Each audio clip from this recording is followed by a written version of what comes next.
আসসালামু আলাইকুম। আমার চ্যানেলের পক্ষ থেকে আপনাদেরকে স্বাগত এবং শুভেচ্ছা। তো আমি আজ যে ফটকটির সামনে দাঁড়িয়ে আছি সেটা হচ্ছে শ্রী শ্রী রামবাবুর জমিদার বাড়ির, এটাই হচ্ছে মূল ফটক। এই ফটক দিয়েই জমিদার একসময় তার জমিদারিত্ব করে বেড়াতেন। চলুন ঘুরে আসি সেই জমিদার বাড়িটি। চলুন আর কথা না বাড়িয়ে আমরা গল্পের মাধ্যমে বাড়িটি দেখে আসি, এই জমিদার বাড়িটি দেখে আসি এবং ইতিহাসটা শুনে আসি। তো চলুন আজ সেই ঐতিহাসিক জমিদার বাড়িটি ঘুরে আসি। ঝিনাইদহের শৈলকুপা উপজেলার মধ্যপাড়া মহল্লায় রয়েছে শত বছর পুরানো জমিদার বাড়ি। বাড়িটি রামবাবুর বাড়ি নামে পরিচিত। রামবাবু ছিলেন এই অঞ্চলের জোরদার।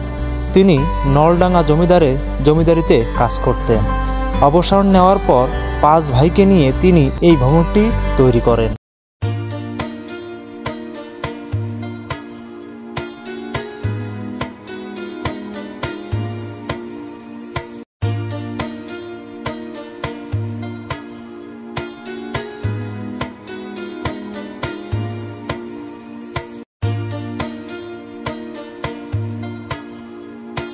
ঝিনাইদহ জেলা শহর থেকে শৈলকুপা প্রায় 22 কিলোমিটার দূরে উত্তর পূর্ব দিকে অবস্থিত। খুলনা কুষ্টিয়া জাতীয় মহাসড়কের পাশে আছে গাড়াগঞ্জ বাস স্ট্যান্ড। সেখান থেকেই প্রায় 6 কিলোমিটার পূর্ব দিকে কুমার নদীর তীরে এই শৈলকুপা উপজেলা শহর।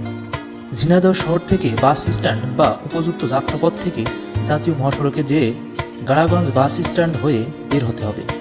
এটি একটি গুরুত্বপূর্ণ জংশন পয়েন্ট, যেখানে জাতীয় মহাসড়কে প্রবেশ করা যাবে। গাড়াগঞ্জ থেকে প্রায় 6 কিলোমিটার পূর্ব দিকে চলুন কুমার নদীর তীর ধরে, তখনই পৌঁছাবেন শৈলকুপা উপজেলা শহরে।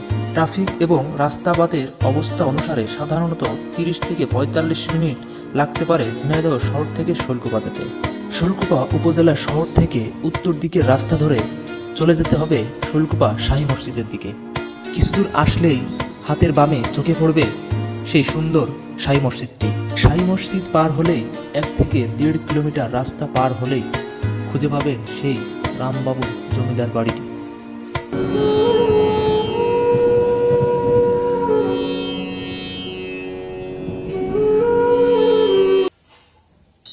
1977 সালে নিতাইপদ শাহর কাছে এই বাড়িটির একাংশ হস্তান্তর করা হয়। নিতাইপদ শাহর সঙ্গে রামবাবুর ঠিক রক্তের সম্পর্ক না থাকলেও আত্মীয়তার সম্পর্ক ছিল। সেই সূত্রেই বাড়িটি তার।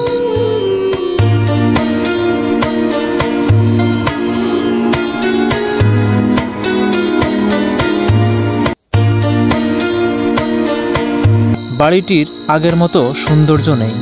ধ্বংসপ্রায় দালানের অনেক জায়গা। কিছু কিছু সংস্কার করা হলেও বেশিরভাগটাই বিপজ্জনক অবস্থায় আছে। এখন বর্ষা এলে ছাদ চুইয়ে পানি পড়ে আর দেয়াল থেকে চুনসুরকি ঝরে পড়ে। মন্দিরের সামনে সিঁড়ির কোণায় চোখে পড়ল 2টি পাথরের হাতির মাথা। প্রথম দেখায় হয়তো মনে হবে নিতান্তই অলংকার, কিন্তু জানলে অবাক হবেন এটা শুধু নকশা নয়, বরং এক পৌরাণিক বিশ্বাসের প্রতীক। স্থানীয়রা বলেন বহু শতাব্দী আগে এই জমিদার এখানে পুজো করতে আসতেন। এক রাতে স্বপ্ন দেখেন এক সাদা হাতি মন্দির পাহারা দিচ্ছে। তার পরদিন এই খোদাই করা হয় সিঁড়ির কোণে এই হাতির মাথা। সেই থেকে বিশ্বাস করা হয় এই হাতি রক্ষা করে মন্দিরটি। এই বলে রাখি, এই জমিদার বাড়িটি তৈরি করা হয়েছিল ভারতের থেকে শ্রমিক নিয়ে এসে। তাই হাতি ভারতীয় সংস্কৃতির শক্তি, স্মৃতি আর জ্ঞানের প্রতীক। হাতির মাথা মানে শুধু এক প্রাণীর মুখ নয়, এটা এক রক্ষা কবচ যা দাঁড়িয়ে আছে পাহারা দিয়ে যাচ্ছে শত শত বছর ধরে।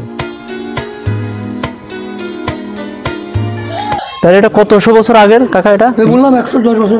110 বছরের মানে তৈরি হয়েছে। 1421 সালের। এর আগে জমিদারের কোনো বাড়ি ছিল না এখানে? না, এখানে আমার এদের বাড়ি ছিল, বাড়ি বানিয়ে গেছে। তো এখানে এসে 110 বছর আগে এই জমিদার বাড়িটা তৈরি করে। আগে নদীপথ ভালো ছিল তো, শুনেছি যে ওনারা নাকি নদীপথে নৌকায় কি বিক্রি করতে আসছে। হ্যাঁ, নৌকায় বিক্রি করতে আসতো। হ্যাঁ, আস্তে আস্তে এখানে যায় কাটাই করছে, আস্তে আস্তে। তো উনি এখানে মানে কোন এলাকা জমিদারি করতো? এই শৈলকুমার সবই আমাদের এলাকায়, আমাদের স্কুলে মানে পুরো শোলকুপা উনি জমিদারিত্ব করতো। এখানে তো আর জমিদার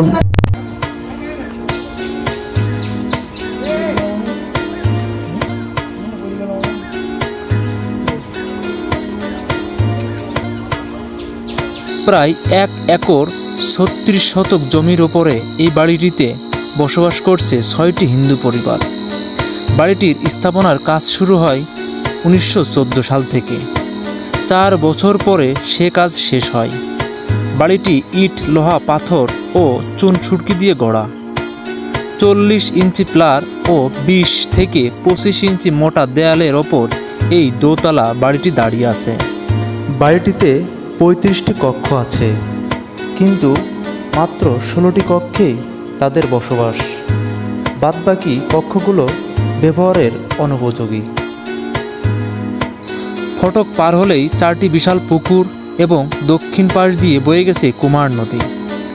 বাড়ির একটি কক্ষ সম্পূর্ণ শ্বেত পাথরের তৈরি এবং দেয়ালের হাতে আঁকা চিত্রকর্ম আছে। শুনেছি 1971 সালের মুক্তিযুদ্ধের সময় দুর্বৃত্তরা এই ঘরের অধিকাংশ শ্বেত পাথর তুলে নিয়ে যায়। এছাড়াও সে সময় এই বাড়ির বেশ কিছু আসবাবপত্র ও জিনিস লুট করে নিয়ে যায়। এখন অল্প কিছু পুরাতন আসবাবপত্র রয়েছে। কবুতর সহ কয়েক প্রজাতির পাখি ও অনেক চামচিকার বসবাস এই বাড়িতে। ওরা বহু বছর ধরেই এখানে আছে। অনেক মৌচাকও রয়েছে। প্রতি বছর মৌমাছিরা চাক তৈরি করে, আবার বাসা ভেঙে চলে যায়। লং চাকগুলো থেকে মধু সংগ্রহ করা হয় না। এই বাড়িতেই কেটেছে শৈশব। বাড়ির শেওলাধরা দেয়ালও যেন কত আপন। তবে এই বাড়ির জন্য কষ্ট পাই যখন দেখি এমন একটি প্রাচীন কীর্তি চোখের সামনে ধ্বংস হয়ে যাচ্ছে।